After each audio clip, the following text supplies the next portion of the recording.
प्यारे बच्चों, last class में आपने पढ़ा use of is are am. आज मैंने एक टॉपिक लिया है आपके लिए, नाउन, NOUN, नाउन, जिसको हम हिंदी में संज्ञा भी कहते हैं। आपने पढ़ा होगा नाउन सेकेंड क्लास में, थर्ड क्लास में, फोर्थ क्लास में, और उसकी एक आप एक डेफिनेशन भी लर्न करते हैं। आपने याद भी की होगी, noun is the name of any person, place, animal और थिंग। लर्न होता है बच्चों को डेफिनेशन, लेकिन इसके बाद भी अगर कोई क्वेश्चन आ जाता है identify the noun and underline, तो आप कंफ्यूज हो जाते हैं because you have learn the definition but you are not sure about the words. आप डेफिनेशन लर्न कर लेते हैं बट कॉन्सेप्ट आपका क्लियर नहीं होता है कि एक्चुअली नाउन क्या है। तो मैंने उस डेफिनेशन को चेंज करके एक शॉर्ट में लाइन बनाई आपके लिए, जिससे आप इजीली फाइंड आउट कर सकते हैं कि नाउन क्या है। तो मैंने लिखा है anything that has a name is noun. Anything that has a name is noun.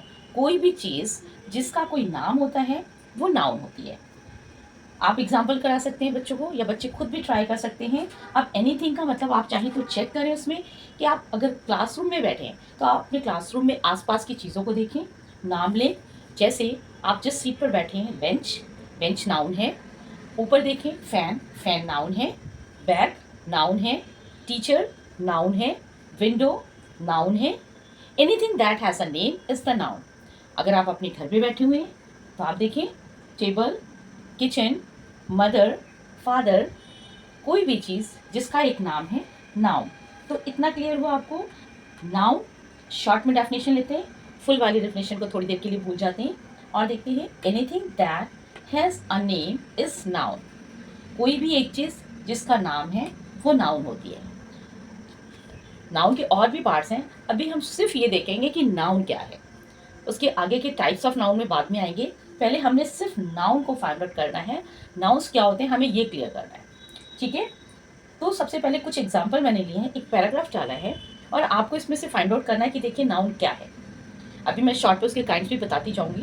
तो आप देखें, मैंने लिखा रमन इज अ मैन। तो यहाँ पे रमन क्या है, नाम है, नाउन। मैन, मैन भी किसी इंसान को ही बोलते हैं, तो ये भी क्या है, नाउन। उसके बाद आ जाते हैं, Raman is a man, he teaches children. तो चिल्ड्रेन यहाँ पे क्या है, नाउन। चिल्ड्रेन क्या है, नाउन। उसके बाद he always speaks truth.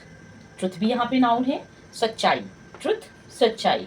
He lives in Delhi. वो कहाँ रहता है, दिल्ली में। तो दिल्ली क्या है, जगह का नाम है, ये क्या हो गया आपका, नाउन।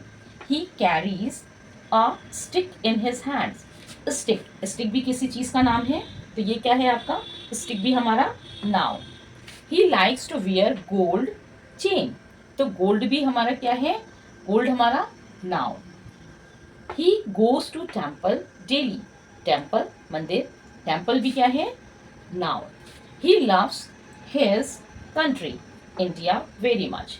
अब he loves his country India very much, तो यहाँ पे कंट्री भी जो है एक नाउन है, इंडिया भी नाउन है।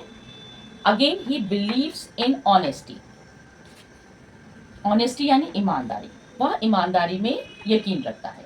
तो आपने ये कुछ वर्ड्स देखे, Raman, man, children, truth, Delhi, gold, stick, temple and country, India, honesty. ये सारे के सारे जो अंडरलाइन वर्ड्स हैं ये सारे नाउन्स हैं। नाउन्स यानी किसी भी चीज़ का नाम अगर है तो वो नाउन है। So what is the noun, अगर आपने ये डेफिनेशन लर्न कर रखी है तो इस शॉर्ट डेफिनेशन को भी आप लर्न कर ले। Anything that has a noun, name is the noun. Anything that has a name is noun. ये तो एक जनरल आपके नाउन्स हो गए। अब हम आगे जाएंगे कि काइंड्स ऑफ नाउन। अब सारे नाउन के लिए हम एक ही कैटेगरी यूज़ नहीं कर सकते, तो हम नाउन के भी पार्ट्स पे आते हैं कि नाउन के पार्ट्स कौन से होते हैं और कौन कौन से होते हैं, उनके नाम देखते हैं। तो काइंड्स ऑफ नाउन बता देती हूँ आपको। आपने सारी इन्फॉर्मेशन आपको मिल गई, व्हाट इज़ नाउन। अब काइंड्स ऑफ नाउन पे थोड़ा सा फोकस करते हैं, क्योंकि जब तक आप इसके काइंड्स को अंडरस्टैंड नहीं करेंगे, नाउन को अंडरस्टैंड करना थोड़ा सा मुश्किल होगा आपके लिए। तो स्टार्ट करते हैं। सबसे पहले आप देखें काइंड्स ऑफ नाउन, जो बेसिक बच्चों को समझाते हैं वो सिर्फ ये 5 होते हैं, सिर्फ 5 काइंड्स ऑफ नाउन। उसके बाद जैसे जैसे क्लासेस बढ़ती हैं आपका थोड़ा सा नॉलेज और इंक्रीज किया जाता है by giving some more examples. कुछ और एग्जांपल्स के साथ। लेकिन पहले हम बेसिक पे आ जाते हैं। काइंड्स ऑफ नाउन्स को हमने 5 पार्ट्स में डिवाइड किया है। सबसे पहले आ जाता है आपका प्रॉपर नाउन्स। प्रॉपर नाउन्स का मतलब होता है, proper nouns means that has a special name, जिसका कोई स्पेशल नाम होता है। It's only of one kind, वो एक ही होता है, ठीक है, मे बी। तो अब एग्जाम्पल में देख लेते हैं। प्रॉपर नाउन्स का मतलब किसी चीज़ का नाम, जिसका कोई एक नाम, प्रॉपर एक नाम है, उसको हम बोलते हैं प्रॉपर नाउन। जैसे राजू, जैसे आगरा किसी सिटी का नाम है, एग्जैक्ट नाम है। सन एक ही है, मून एक ही है। इसी तरीके के और भी प्रॉपर नाउन में बहुत सारे नाम हो सकते हैं। किसी सिटी का नाम है तो आगरा, दिल्ली, कोई भी नाम, किसी कंट्री का नाम हो सकता है, यूएसए, इंडिया, चीन, ये सारे प्रॉपर नाउन में काउंट होते हैं। यानी कि जिस चीज़ का एक स्पेशल नाम होता है, किसी चीज़ का नाम स्पेशल होता है, यानी कि एक नेम अपने आप में ही स्पेशल होता है, आइडेंटिफिकेशन होता है, तो उसकी पहचान होता है। तो यानी कि प्रॉपर नाउन्स जिसमें एक प्रॉपर नाम दिया होता है, उसको हम प्रॉपर नाउन बोलते हैं। सेकेंड आ जाता है कॉमन नाउन्स। कॉमन यानी कि COMMON, common nouns. Common nouns में क्या है कि जो सबके लिए कॉमन है। बात करते हैं जैसे एग्जाम्पल में पहले सिटी। सिटी का मतलब है शहर। तो वो कौन सा सिटी है, उसका कोई नाम नहीं है। कोई भी शहर हो सकता है, दिल्ली हो सकता है, मुंबई हो सकता है, आगरा हो सकता है, कानपुर हो सकता है, कोई भी एक सिटी। तो अगर किसी सिटी का नाम नहीं दिया है, सिर्फ सिटी लिखा है, तो यानी कि वो एक कॉमन है, कॉमन नाउन है। कंट्री इसी तरीके से, अगर किसी कंट्री का नाम नहीं दिया है, सिर्फ कंट्री है, यानी कि एक कॉमन नाउन है। ये किसी के लिए भी यूज़ हो सकता है, अमेरिका के लिए यूज़ हो सकता है, चीन के लिए यूज़ हो सकता है। कोई भी एक कंट्री जिसका कोई नाम नहीं है, सिर्फ कंट्री लिखा है, तो इसका मतलब वो कॉमन नाउन है, किसी के लिए भी यूज़ किया जा सकता है, किसी भी कंट्री के लिए। नेक्स्ट आ जाता है बॉय। तो कोई भी बॉय हो सकता है, कोई भी लड़का हो सकता है। क्लास में जैसे होते हैं बॉयज़, तो वो कोई भी बॉय, कॉमन सबके लिए। अगर उस बॉय का नाम अगर राजू है तो वो प्रॉपर बन जाता है, और अगर सिर्फ बॉय लिखा हुआ है तो वो कॉमन। इसी तरीके से गेम, गेम भी आपका कॉमन नाउन है। कोई भी गेम हो सकता है। अगर इस गेम की जगह आप डाल देते हैं हॉकी, आप डाल देते हैं क्रिकेट, तो वो बन जाता है आपका प्रॉपर नाउन। लेकिन यहाँ पे सिर्फ गेम है, तो ये आपका है कॉमन नाउन। प्रॉपर नाउन और कॉमन नाउन के बीच में डिफरेंस समझ में आ गया। जिसका एक स्पेशल नेम होता है वो प्रॉपर नाउन, और जो सबके लिए यूज़ किया जा सकता है वो है कॉमन नाउन। थर्ड पे आ जाते हैं material noun. Material METERIAL। Material nouns यानी कि कोई पदार्थ, कोई भी चीज़, कोई मेटल। तो मटेरियल नाउन्स में आपका आ जाता है जो कोई मेटल से रिलेटेड है। गोल्ड, सिल्वर, ग्लास, ग्लास का मतलब यहाँ कांच, ग्लास, सॉइल, मिट्टी को भी बोल सकते हैं हम, वो भी मटेरियल में ही काउंट होगा। वाटर भी आपका मटेरियल में काउंट होगा। उसके अलावा any kind of metal, brass, iron, कोई भी मेटल है, तो वो जो है, कोई भी मेटल जो है वो किस में काउंट होगा, आपका मटेरियल नाउन। यानी कि कोई भी मेटल जो है वो काउंट होता है मटेरियल नाउन्स। तो वो प्रॉपर नाउन समझ में आ गया आपको, कॉमन नाउन समझ में आ गया, मटेरियल नाउन कोई भी मेटल, वो आपका मटेरियल नाउन। नेक्स्ट आपका है कलेक्टिव नाउन। कलेक्टिव के वर्ड्स को ही आपको समझ में आ रहा है, COLLECTIVE, कलेक्टिव, कलेक्ट करना, इकट्ठा। आपको कलेक्टिव नाउन्स को पढ़ के ही समझ में आ रहा है कि ये एक से ज़्यादा है, यानी कलेक्शन में है, ग्रुप में है कलेक्टिव नाउन्स। तो जिस वर्ड्स को सुनते ही आपको लग जाए कि ये सिंगल नहीं है, अकेला नहीं है, ये एक ग्रुप है, तो वो आपका होता है कलेक्टिव नाउन। ये हमेशा एक से ज़्यादा होते हैं। जैसे आप नाम लेते हैं आर्मी, तो army single one person army तो होती नहीं है। तो आर्मी का मतलब भी है कि more than one soldiers are there, एक से ज़्यादा होंगे वहाँ पे, दो से भी ज़्यादा होंगे। तो आर्मी का मतलब है कि पूरा एक ग्रुप, कलेक्टिव। उसी तरीके से क्लास, क्लास कभी सिंगल स्टूडेंट की नहीं होती है, क्लास का मतलब भी है मोर स्टूडेंट्स, बहुत सारे विद्यार्थी कक्षा में हैं, तो क्लास का मतलब ही प्लूरल में काउंट हो जाता है ये, और एक से ज़्यादा यानी ग्रुप को शो करता है।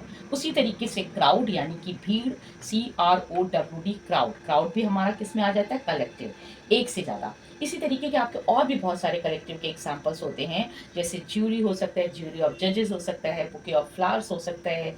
इसी तरीके के बहुत सारे वर्ड्स हैं जो एक कलेक्शन को शो करते हैं, उनको हम बोलते हैं कलेक्टिव नाउन।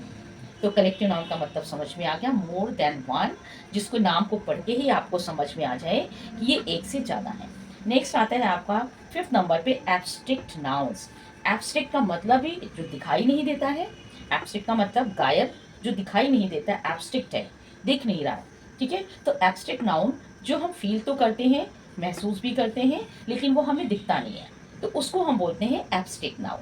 अब एब्स्ट्रैक्ट नाउन में जैसे फ्रेंडशिप, दोस्ती होती है मगर दोस्ती की कोई शक्ल नहीं दिखाई देती, कोई फेस नहीं होता है उसका, ठीक है। तो हम सिर्फ फील करते हैं फ्रेंडशिप को, दोस्ती को। उसी तरीके से ऑनेस्टी, HONESTY, ऑनेस्टी यानी कि ईमानदारी।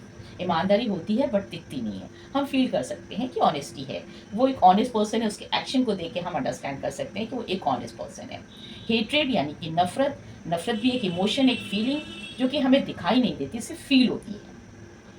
तो इसी तरीके से आपके और भी बहुत सारे एब्स्ट्रैक्ट नाउन में आ सकते हैं। लव है, हेट्रेड है, ऑनेस्टी है, फ्रेंडशिप है, ओल्ड चाइल्डहुड है। ऐसे बहुत सारे वर्ड्स हैं जो आपकी फीलिंग्स और इमोशंस को दिखाते हैं। एंगर है, तो ऐसे बहुत सारे वर्ड्स जो आपकी फीलिंग और इमोशंस को दिखाते हैं, जिनको हम सिर्फ फील कर सकते हैं, टच नहीं कर सकते, वो होते हैं एब्स्ट्रैक्ट नाउन्स। इतना आई थिंक सभी को समझ में आ गया होगा। Proper noun, special names, common noun जो सबके लिए कॉमन है, कोई भी जिसका कोई स्पेशल नाम नहीं होता है, कोई भी सिटी कंट्री जो है कॉमन नाउन में काउंट होती है। इसके और भी एग्जांपल आप दे सकते हैं, रूम, हाउस, सिस्टर, मदर, ये सब कॉमन नाउन में काउंट होते हैं। उसके बाद मटेरियल में एनी काइंड्स ऑफ मेटल, कोई भी मेटल जो होता है वो हमेशा मटेरियल में काउंट होता है। कलेक्टिव जो एक से ज़्यादा, हमेशा ग्रुप में होता है, एक से ज़्यादा होता है। उसी तरीके से एब्स्ट्रैक्ट नाउन जिसको हम सिर्फ फील कर सकते हैं इमोशंस फीलिंग्स में, बट हम उसको टच नहीं कर सकते, that is called the abstract noun. Last में उससे रिलेटेड कुछ क्वेश्चंस होते हैं बच्चों को, जो हम बेसिक जब समझाते हैं तो बच्चों को छोटी सी क्वेश्चंस आते हैं क्लास फर्स्ट में, क्लास सेकंड में या क्लास थर्ड में भी ऐसे क्वेश्चंस होते हैं कि underline the countable and uncountable nouns, कि काउंटेबल नाउन्स पे अंडरलाइन करिए या अनकाउंटेबल नाउन्स पे अंडरलाइन करिए। तो सिंपल सा मेथड है। काउंटेबल का मतलब जिसे हम काउंट कर सकते हैं, जिन्हें हम काउंट नहीं कर सकते वो अनकाउंटेबल में चले जाते हैं, जिन्हें हम काउंट कर सकते हैं प्रॉपर वे में उसे हम काउंटेबल। जैसे टॉयज आपके घर में तो आप उन्हें काउंट करके रख सकते हैं, रुपीज़ हम काउंट कर सकते हैं, बुक्स को काउंट कर सकते हैं, कप्स को काउंट कर सकते हैं, केक्स काउंट कर सकते हैं, प्लेट्स काउंट कर सकते हैं। इसके अलावा और भी बहुत सारे एग्जाम्पल्स हैं जिन्हें आप मन में सोचेंगे तो आपको ईजिली आपको समझ में आ जाएगा कि ये काउंटेबल नाउन्स हैं।